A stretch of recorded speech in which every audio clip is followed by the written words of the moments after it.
Bonjour.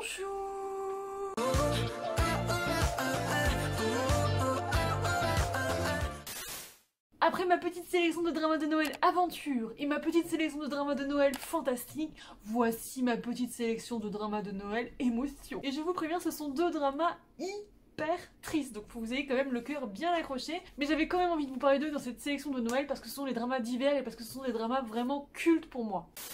Le tout premier, c'est That Winter the Wind Blows. Ça raconte l'histoire d'une riche héritière qui est aveugle. Elle ne croit pas du tout, mais alors pas du tout en amour, et elle recherche désespérément son frère disparu. Notre héros, lui, il vit au crochet de femmes aisées, et vous vous imaginez bien que quand il va découvrir l'existence de notre héroïne, elle va lui paraître être une véritable poule aux œufs d'or. Et pour pouvoir l'approcher, il va se faire passer pour son frère disparu. Mais vous vous en doutez, évidemment qu'il va tomber amoureux d'elle, et du coup, romance interdite, romance torturée, oh là là, les émotions. Ce que j'adore avec les personnages qui sont aveugles, c'est que du coup, tous les autres sens sont décuplés, et juste le simple fait de toucher devient vraiment un geste qui prend des proportions bien plus grandes et bien plus belles. Enfin moi je trouve ça vraiment hyper fascinant. Et puis je dois avouer que j'adore ce genre de romance un peu torturée, un peu interdite, même si à chaque fois ça me fait pleurer toutes les larmes de mon corps. Vous allez voir, c'est un drama qui va vraiment vous prendre au tripes. Il me semble qu'il est assez lent, mais on s'ennuie pas pour autant et il y a pas mal de choses qui se passent. Donc moi c'est un drama que j'ai vu il y a vraiment très longtemps, mais il me laisse vraiment des souvenirs très forts, notamment par rapport à la dépression de notre héroïne qui est très mal dans sa peau et qui clairement n'a pas spécialement envie de continuer à vivre. Mais vraiment c'est ces deux personnages ensemble qui vont se reconstruire et qui vont s'aimer vraiment très fort. Franchement c'est juste trop beau.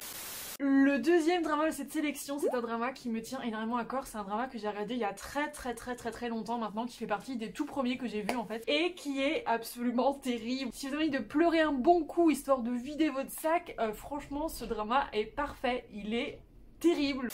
Je pense qu'en le revoyant maintenant, je le trouverais certainement des longueurs et je serais pas forcément d'accord avec le scénario, mais à l'époque, il m'avait tellement bouleversée et les souvenirs que j'en garde sont vraiment hyper forts. Et c'est un drama que j'aimerais bien revoir, mais je sais pas si j'en ai le courage.